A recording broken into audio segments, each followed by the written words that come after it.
welcome to the Shabby Detective, yet another Columbo podcast. I'm your host, Mike White. Joining me, of course, is Mr. Chris Dashew. What time is it, Mike? Is it 2200 hours?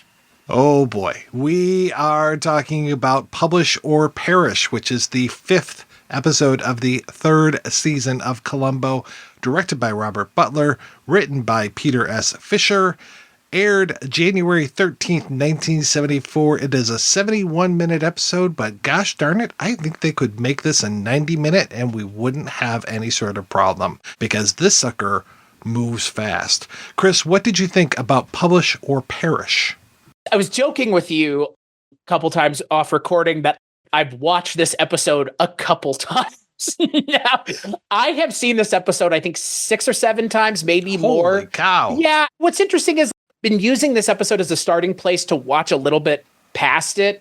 But for whatever reason, like this will be the one I start on, and then I'll watch the next 2. And like I mentioned to you, I haven't gone any further than we'll get to it when we get to it. But what's funny is I think for me, this episode, if it had been anyone other than Jack Cassidy, I might have enjoyed it more, but I think it's a lesser version of the Jack Cassidy episode that he was in the first time.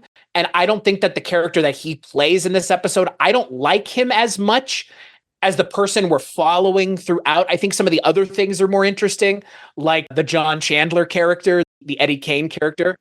He's a lot more interesting than Jack Cassidy, but I understand that the Jack Cassidy character has to exist for this to exist the way that it does, because he's the mastermind here.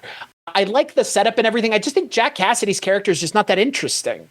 And I would actually go as far as to say it's pretty obvious from the moment Columbo starts talking to him who murdered who. And it's because Jack Cassidy is just so obvious. He doesn't do a very good job at covering up his tracks. He almost feels like a lesser villain to Columbo, that Columbo just outsmarted from the get-go is what it feels like. I don't know, the finale climax where Columbo outs Jack Cassidy, it felt so obvious. I don't know why you couldn't have just gotten him in the first 5 minutes of the episode when Columbo shows up, because Columbo doesn't show up for a while on top of everything else. Would it have felt less obvious if Cassidy wasn't setting himself up as the murderer? Which is an unusual tact. He is doing everything he possibly can to frame himself for the murder, but then at the same time building this airtight alibi to basically say, gosh, it looks like I did it. It's my gun. It's my fingerprints. It's my key. All of this stuff is laid out in this office. I had reason to kill this guy. I had a blow up beforehand. Gosh, but I don't know where I was last night, Lieutenant.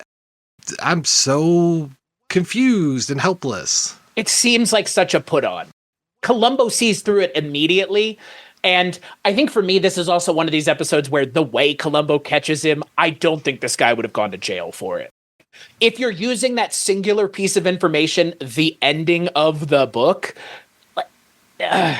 one of those episodes where there were many off-ramps to get where we were going, and you waited about as long as you could, and you almost hit the median while getting over, but you didn't. But you didn't have to cut it this close, because it's a little hinky. And I've said that before, and I'll say it again.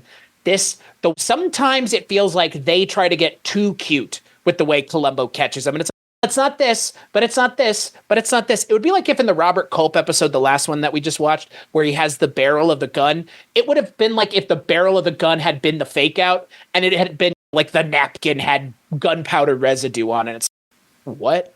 I don't know. It just feels a little, I don't know. I wasn't as taken by the way Columbo catches him in this episode as I have been with some of the other ones. It is interesting because I don't think that the end of the story, so just for folks that haven't watched this episode before, we talked about how Cassidy's setting himself up, and then he seems to basically be undoing that through the rest of it. He takes this guy who is very into explosives. Man, oh man, that guy, he's so interesting. He plays it best character, right? Well.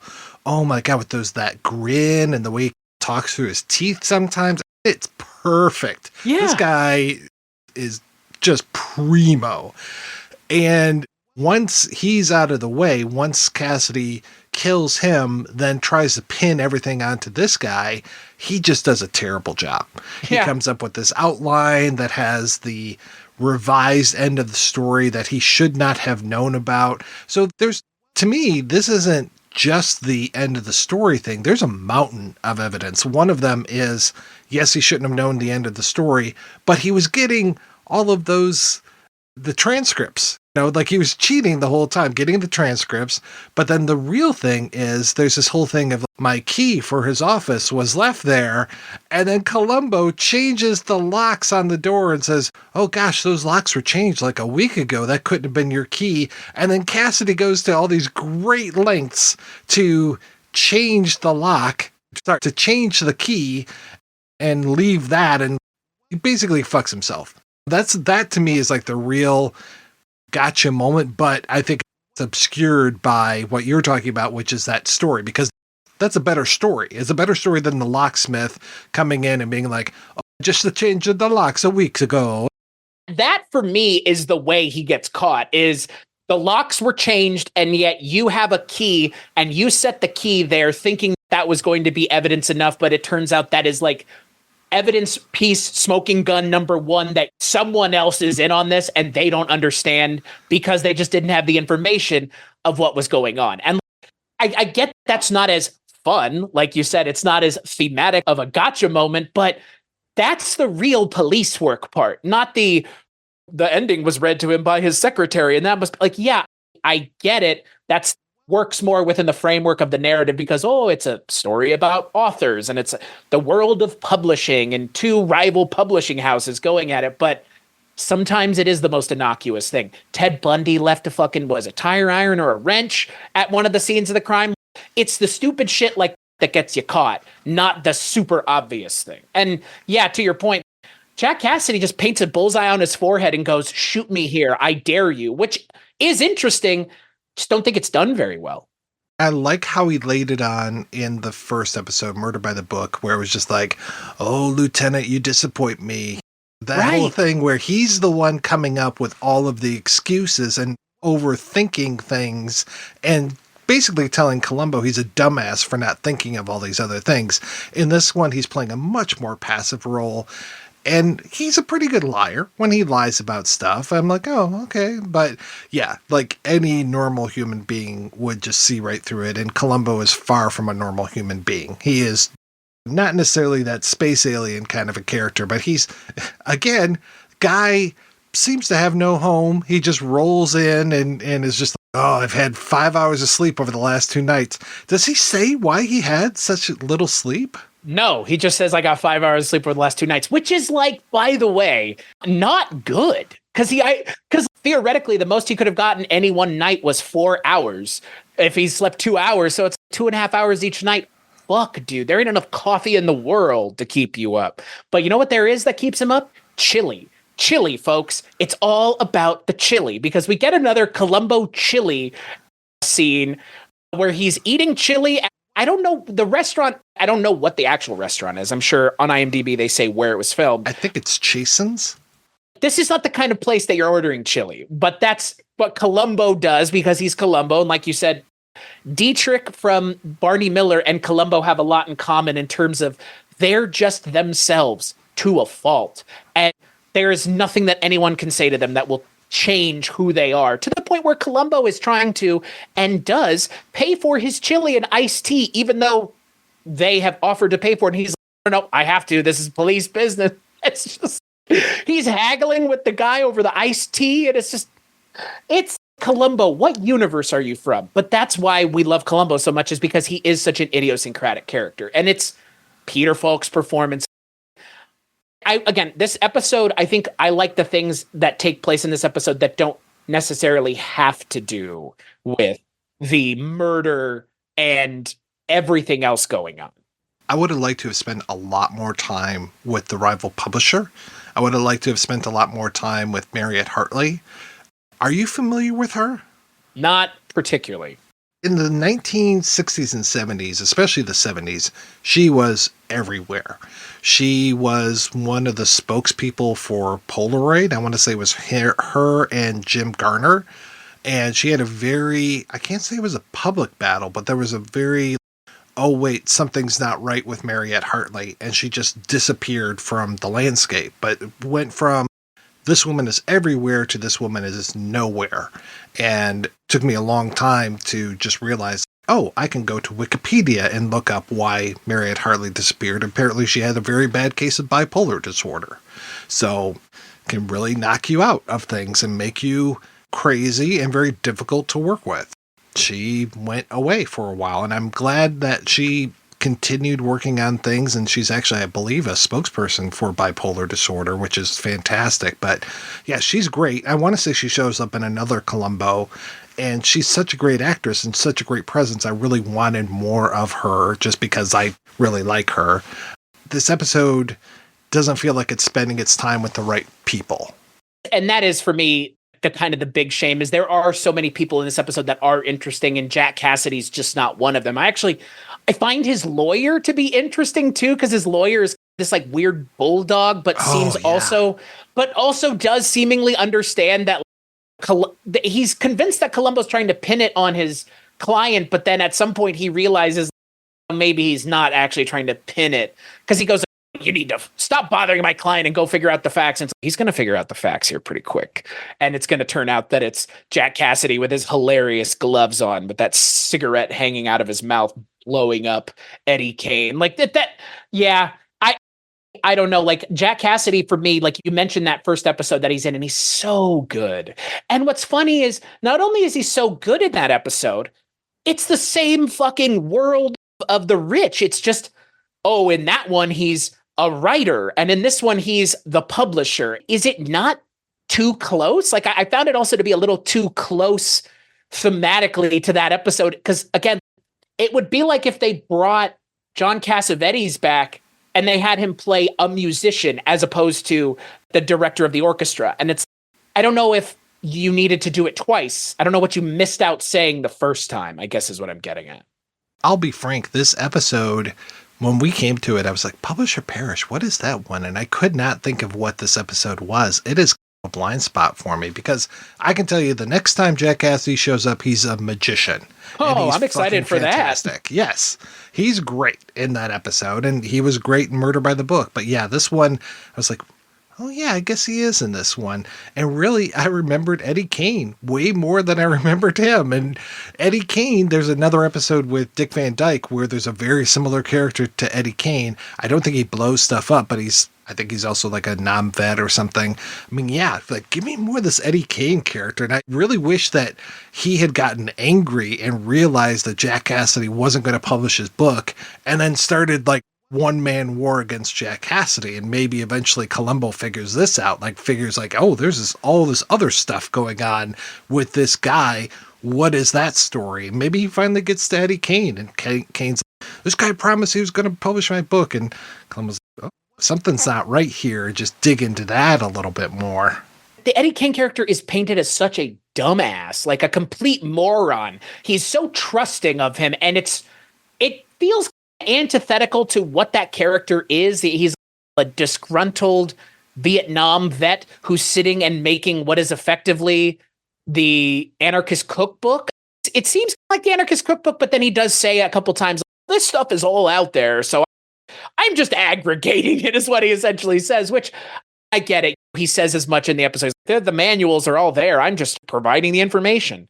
That is such a much more interesting character. I actually would have found it more interesting if he had killed Jack Cassidy, and Columbo had to then, Columbo's investigating Jack Cassidy, he's investigating Jack, and then Jack Cassidy dies, and he's like, wait a second, my initial person I thought who was doing all of this is now dead, so is there somebody else? Because Columbo never gets to Eddie Kane. He never even meets him. Eddie Kane's character is existing removed from the rest of the story, and Jack Cassidy kills him, and Columbo has to connect those two crimes. And I think it would have been more interesting if they were done in a different way, where Jack Cassidy is at times the murderer and then becomes the victim himself, because we haven't seen that.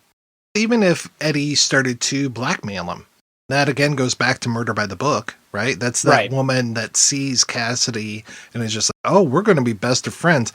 There should have been something, because the murder of Eddie is just basically, oh, I need to get the attention off of me and I'm going to pin it on this guy. And I don't even know if Cassidy had that in his head initially, or if he just saw an opportunity and was like, oh, I'm going to do this now. It didn't feel like he had it all planned out. It felt like it was more of it wasn't a crime of opportunity, because I think he obviously went there with the intention of killing Eddie, but then everything else on top of it is like, oh, here, luckily there's carbons here, and I can just make this carbon copy of this proposal that I'm writing out. And I guess he must have had the whole story written, but then for me, that seems like Columbo should have gone through the typewriter ribbon and saw when that proposal was written, or is it just not on the ribbon? And then he goes, oh, wait a second, there's a problem here with the timeline. He would have had to have written this. He wrote it 6 months ago. How often do you go through a typewriter ribbon? That would have been fascinating to know. We come to another issue that I have with this episode. And again, it's not that I need the victims to be given more characterization, but Mickey Spillane, not great in this episode. And look, not an actor either. Mickey Spillane, much more known for being an author of pulp novels. So don't expect him to be a great actor, but this is stunt casting, if I've ever seen it. The definition of stunt casting, this guy is an actual author, and he is now the author who gets murdered in Columbo. Yuck, yuck. That's great. Because he's not a great actor, we spend zero time with him, because I think they realize that he is not... It's not that he doesn't have a great screen presence, got a great look to him. He's just not an actor, and everybody else in this episode is, and he stands out. Even when it's just him reading the transcript, it stands out. But that scene at the kind of the garden party at the beginning of the episode is, anytime he interacts with Jack Cassidy, it's hard to watch. Spillane actually carried 2 films. He was the lead in Ring of Fear and The Girl Hunters. But I agree with you. He's not an actor. Yeah, and he might be great in those, but he's just not great here. Like, he's definitely not great here. I mostly know him from when he would show up in I think it was Bud Light commercials he would show up in, and he was all over the place as this spokesperson for Bud Light. But it was also, I want to say it was Bud Light. It might have been Miller Lite. It was during that golden era of TV commercials for beer, where there was like, hey, I want a light, and then the guy hands him a torch. No, Bud Light, or like the whole taste great versus less filling thing, and they had different celebs that would be on either side of that debate and stuff. And yeah, Spillane would come in the trench coat and the hat, and you were supposed to be like, oh yeah, here's this guy, and I'm like, who the hell is this guy? It took me years to figure out who the hell this guy was. It started out as a party, but turned into a case of the missing case. Groovy shindig. We'll turn out the lights! Oh, Mickey! It's okay, doll. Oh, it's not. There's a case of Miller Lite missing. Who took it? Somebody in this room. Rodney! Hey, guys, take it easy, will you? Why'd you do it, Rodney? 'Cause light tastes great? Yeah! Cause light's less filling. Yeah! I didn't do it. Well, I'm not even Rodney. Fugue! I thought it was a costume party. Great mask, huh? But if he didn't do it, who did? They'll never figure out who took that case. Oh, Mickey, you did! Not exactly. Hiya, doll. Gotcha. Well, I'm glad we didn't go dancing. It's no mystery that there's only one light here, Miller Lite. Mike Hammer was still on TV. Stacey Keach was doing his Mike Hammer thing, but I didn't know Mickey Spillane from anybody. I didn't even know Bob Uecker for the longest time when he was like a pitch man for this stuff. But his role in here, I wish that they had put somebody in here that had more pizzazz, because he just can't handle it. And again, show me more of his stuff. This is some sort of superstar author. Make him gregarious, make him this big personality, such that, oh my God, they killed this guy, and he's our golden calf here. The other publisher, again, it's like, he has no reason to kill Mickey Spillane because he's the golden goose. He's going to come over to this other house. Who else had any sort of motivation? Nobody but Jack Cassidy. And that's the thing. It's like he's painting a target on himself, but there is also no one else it could be. I just don't understand. Like, what fucked up logic? Because that's the thing, like, the Columbo villains, but ostensibly they're not the villains. Columbo's the villain of this show in a lot of ways. They're often so much more well thought out. they often get caught because Columbo is galaxy brain smarter than them. There will be episodes coming up where Columbo knows literally within 5 minutes of meeting the person that they are the murderer. And what's funny is like this episode could have been that. It could have been Columbo like a cat toying with his ball of yarn. And it's not that. Columbo just floats through the episode. And again, by the end of the episode, when he's going toe to toe with Jack Cassidy, it's like Jack Cassidy is just out of sorts. This guy is hosed because, again, the ones that you think can get away with it are the ones who have actually spent the time and effort to come up with multiple ways to give themselves an alibi. And in this one, I feel like the conceit is the problem at the heart of it. The conceit that this guy is making himself look guilty intentionally.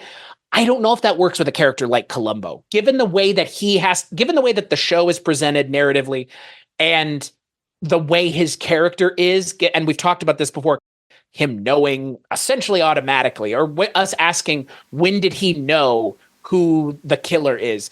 In this episode, I genuinely believe he walks in there and he knows it's him before anything happens.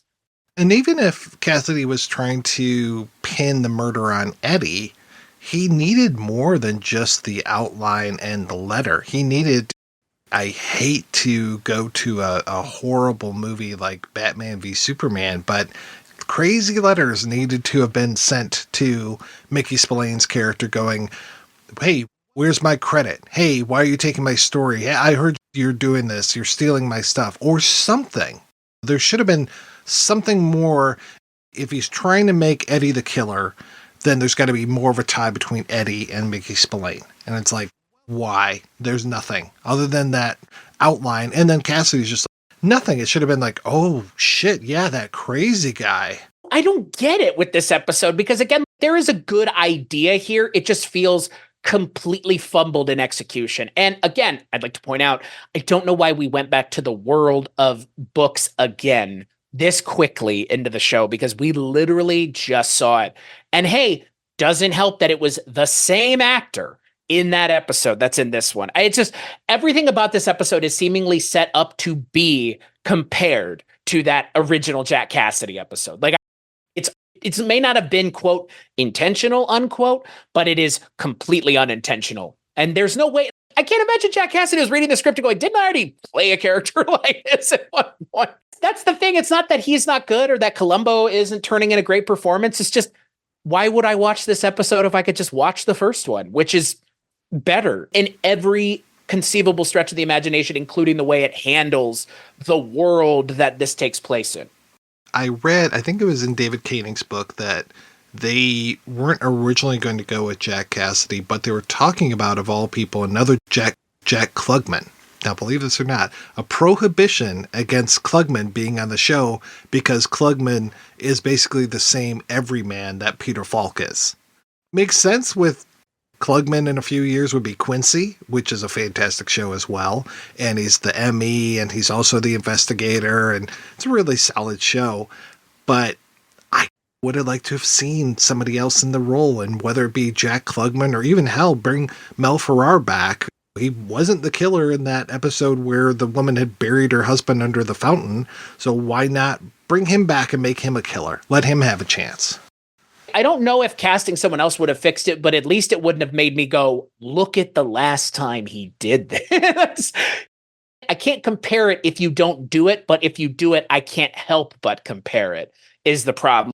You're putting the onus on me as the watcher to go, I'm not going to compare it to the last one. It's maybe in 1974 when this episode aired, because I couldn't go back and watch the original episode, but given that this is all on Peacock and it is the year of our Lord 2024, I can watch this all and I can go and jump between the two episodes. So I know that they weren't taking that into account, but they should have taken into account that Jack Cassidy already did this episode. And yeah, I wonder what it would have been like with someone else. Like you said, like a Jack Klugman or just somebody, literally anybody else. Would it have worked any better? Maybe. I still think I'd still have the problems of the way that the episode concludes, really feeling just, again, you had all these other opportunities and this is the one you took. I feel like we don't need to wait this long to exhaust all the other options before we go with this one, especially if this is the one you're going with.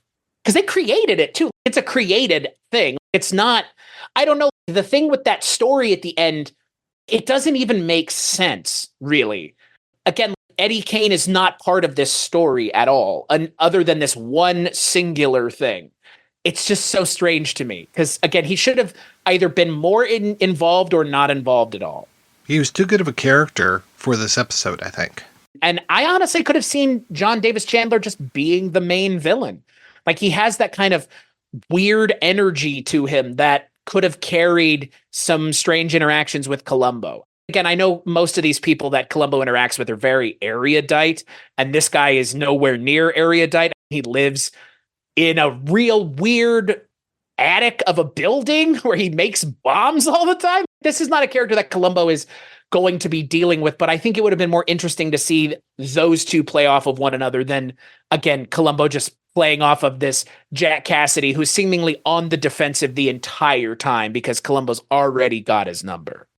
When you read those Columbo books and he's investigating things like JFK's murder or the Manson family, he's not dealing directly, though, with Charles Manson, who I think would have been a great Columbo villain, but he's also not dealing with the real upper echelon snobs in that scenario. He doesn't always have to do the snobs versus the slobs. This one would have been slob versus slob if it was him versus Eddie, but it's possible.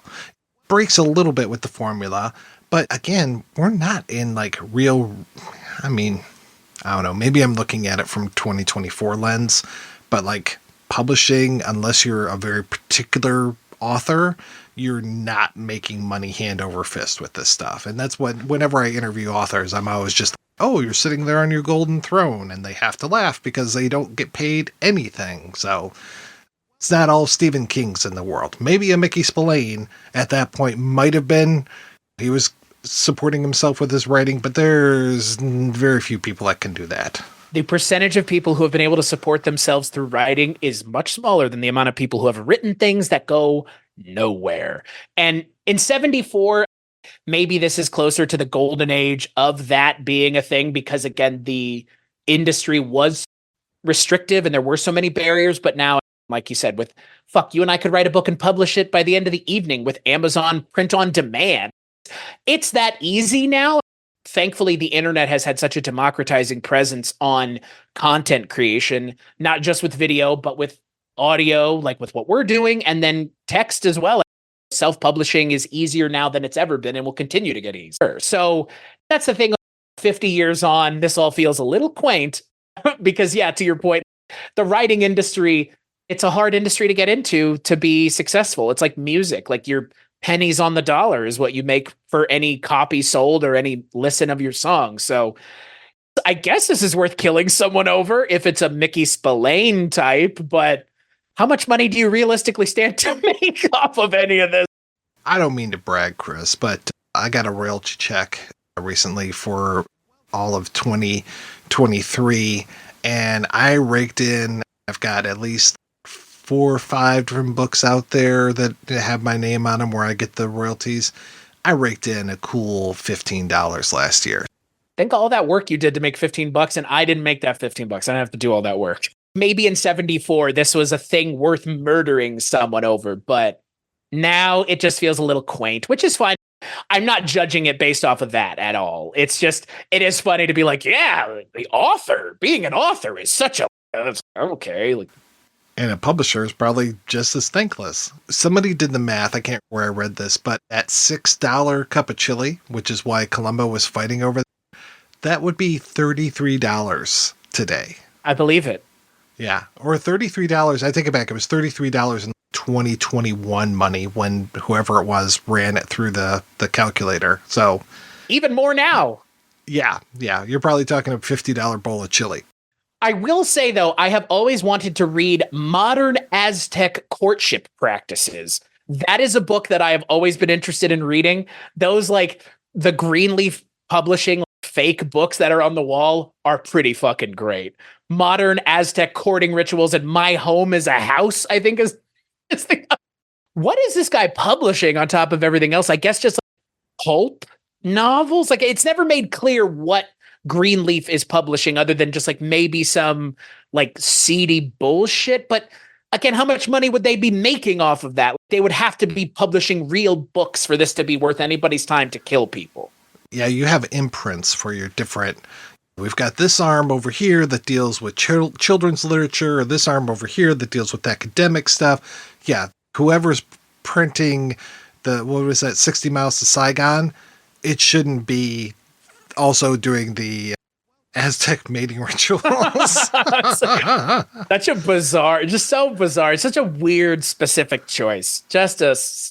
They do have this moment where Columbo's, you took a life insurance policy out on him. And he was like, oh my God, another bullet. Yeah, but he's like, that's just common practice. But you did it like a month ago.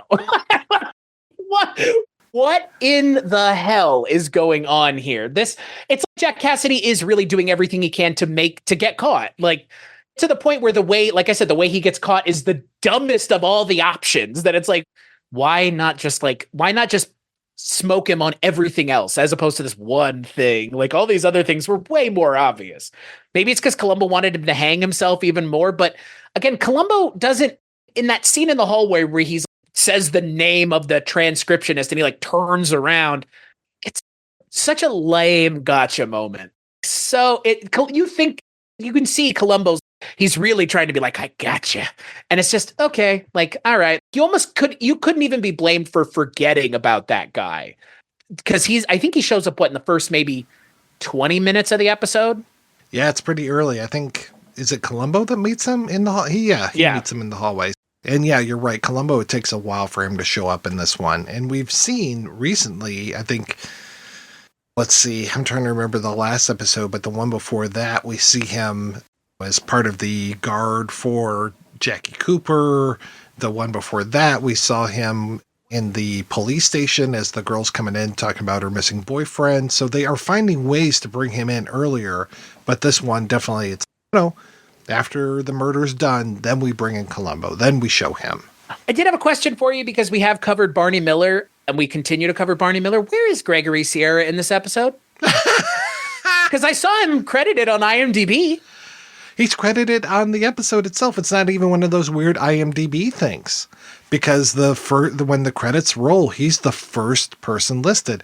And I went through all of those Columbo books that I go to every single time we record an episode. And I'm just like, where's Gregory Sierra? No one has an answer. It's like in the last episode, we talked about how, oh yeah, that woman at the beginning was cut out. Right. And the they wife. still talk about her. Right. But there's no mention. What's his name? Lou D'Alessandro or something like that? Yeah. And there's no mention of Lou or anything that Lou's got going on. I'm just like, yeah, where is this guy here? We probably wouldn't have made a big deal out of it if we didn't watch Barney Miller and Gregory Sierra wasn't like a missed presence on that show. But yeah, it's weird because I scrubbed through the entire episode several times and I thought, oh, maybe he's the guy at the funeral home that Columbo talks to, but that's the next or 2 episodes down the road. So yeah, I couldn't find anything. I'm glad you looked as well, but where's Gregory? You know what? Why not have Gregory Sierra be the Jack Cassidy character? I don't know. Just spitball in here.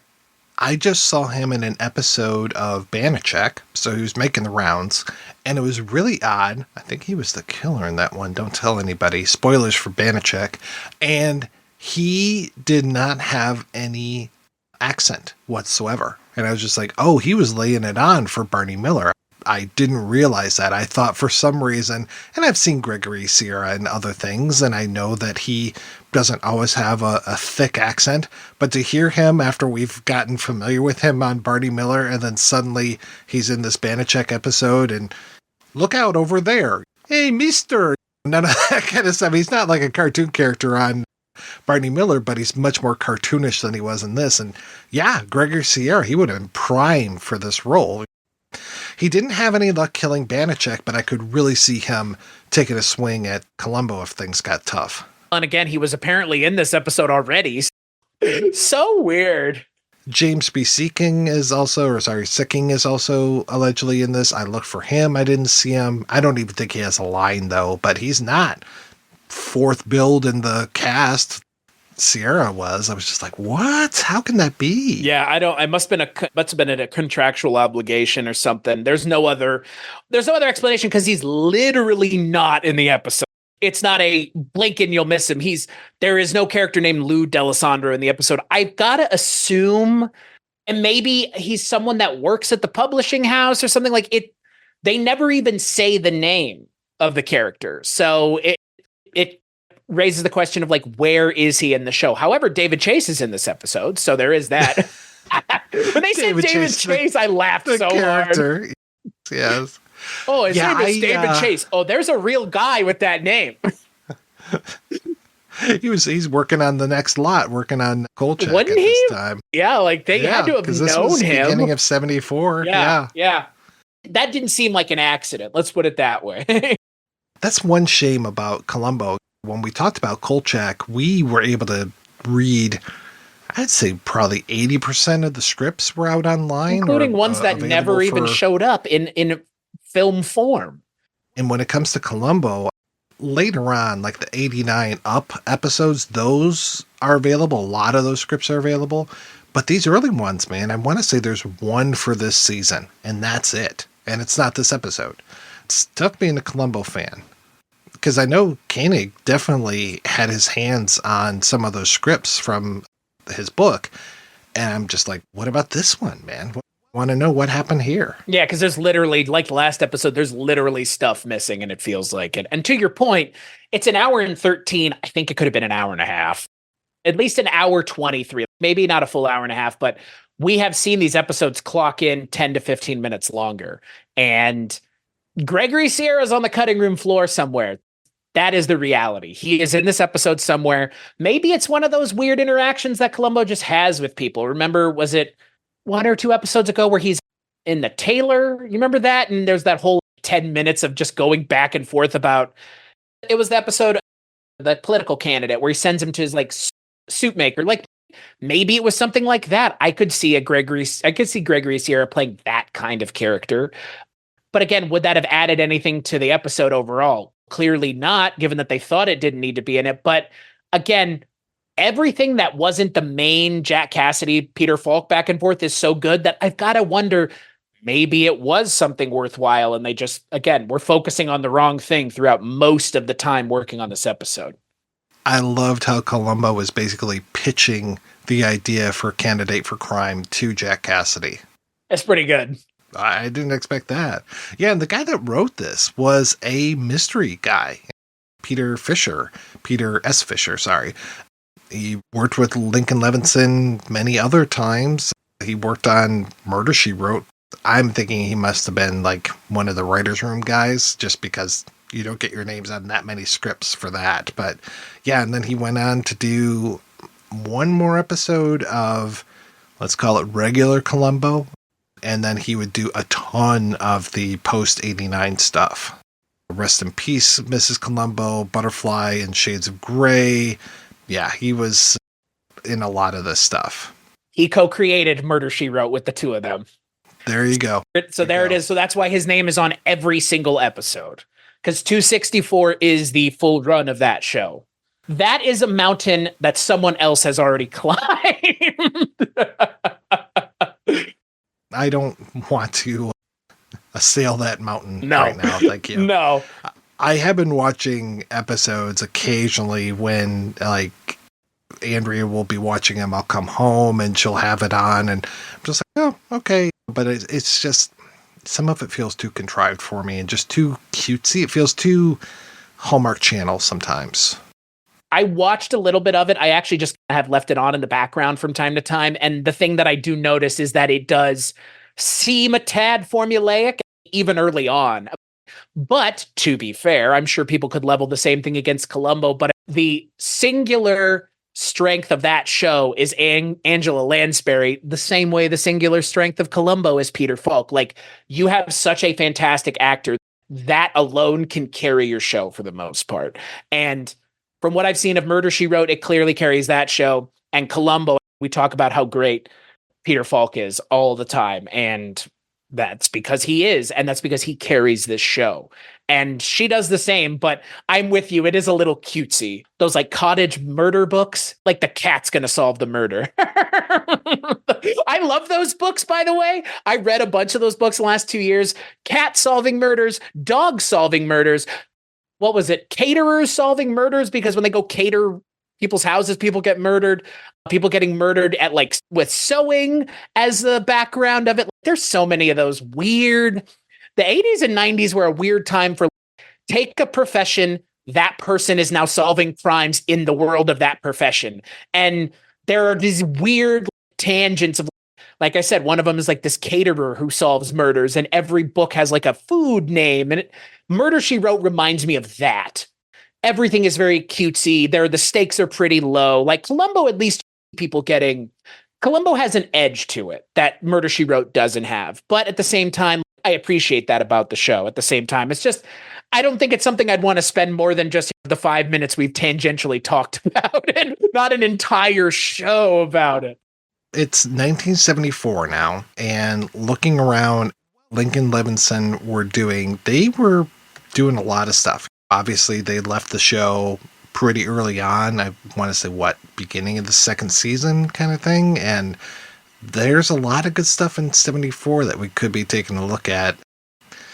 So maybe we'll go down that path at some point. But also, I want to say we'll be at some point talking about a Peter Falk TV movie. I want to say between seasons.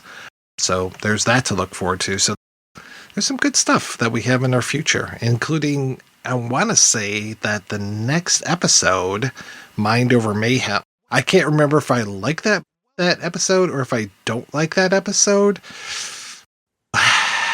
I don't know. I just remember a precocious child. Does Mike Connors ever show up in Columbo? Mannix from Levinson and Link's other show. He doesn't. Wouldn't it make sense for him to show up at some point? It would totally make sense for him to go up. Because I believe he's in at least one episode of Murder, She Wrote. Like you mentioned, Levinson and Link have 3 big shows in 3 decades. They have Mannix from 57 to 64, and then they have Columbo, and then they have Murder, She Wrote. And those are 3 pretty big. Columbo and Murder, She Wrote are pretty big, and Mannix is pretty big too. But those are 3 big shows in 3 separate decades. Like Levinson and Link are, man, I'm a huge fan of the stuff that they've worked on for the most part. I don't know if we're going to cover the Execution of Private Slotvik or The Gun. I like The Gun quite a bit. But for sure, I want us to cover Roller Coaster when we get there in 1977, because that movie is fucking fantastic. And then also Murder by Natural Causes that Lincoln Levinson did in 79.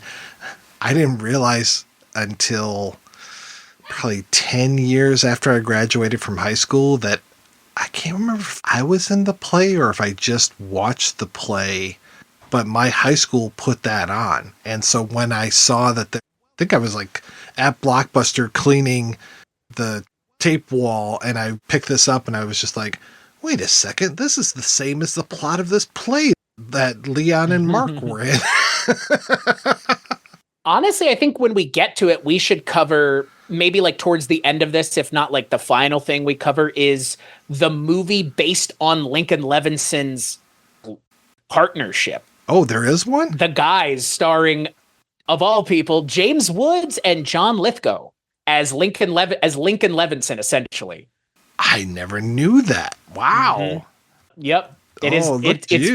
It's inspired by their lives, apparently. But the synopsis is, Walter and Artie are almost married. They have churned out scripts for movies and TV shows for 20 years and are writing partners. They have a shared lifetime experiences that include Artie's 3 packs of cigarettes a day. It's funny, like Lincoln Levinson, obviously, like you said, they left at the top of the second season, but they have such a pronounced effect on the quality of this show. And I feel like them two being the people that created the show, while we haven't gotten to those episodes that you're talking about, this show has been consistently great. And I think it's because of the two of them just being, again, they've created some of the bigger shows in the history of television.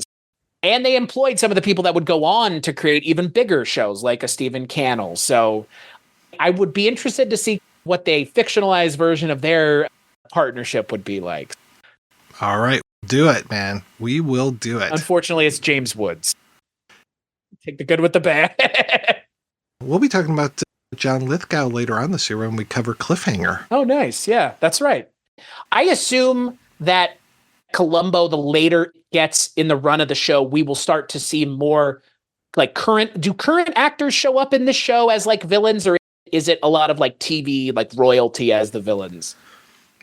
I would say it's more TV royalty because you get Tyne Daly in there, you get Brendan Vaccaro, you get Greg, BJ and the Bear, I can't remember his name. You get Norm from Cheers. You even get Al Swearingen from Deadwood. Okay, you get interesting. Some Ian McShane, yeah. Interesting. Columbo has such a long runtime. I'm talking about like, the new, because again, I don't even know what that means yet. The new Columbo, you've talked about it enough, but the quality so far has been fantastic. So you have a few more good years here talking about this stuff. So great. You're in for a treat. So until we come back to talk about Robbie the Robot and... Oh, man, I'm fucking excited beyond belief to talk about the next episode. You have no idea. I have almost just gotten through this episode because I know that the next episode we're getting to talk about is way more fun than this one. Until we come back with that, Chris, what are you working on these days? It's a new year, so that means time to throw yourself headfirst into all of the things that you've been wanting to work on. Just working away tirelessly over at weirdingwaymedia.com on weekly, bi-weekly, and monthly podcasts featuring me, some that I produce and some that I just sit back and watch other people do. Weirding Way Media is where you can go to find all of those great audio diversions. What about you, Mike? Same thing. Go over to weirdingwaymedia.com where you can find out some of the other stuff that I work on, the projection booth. We're working on Midnight Viewing, which is now turned from Night Gallery podcast into a horror anthology podcast, which is very exciting. We are moving into Tales from the Dark Side territory. I'm super psyched about that. So far, knock on wood, but so good with this season, so I'm excited to see more. And until then, I want to thank John Walker for giving us our theme song and Colin Gallagher for giving us our end song. And I want to thank everybody for listening to this and continuing to support the show. It's been a fantastic ride, and I look forward to going into the cold robotic claws of Robbie the Robot with you, Chris.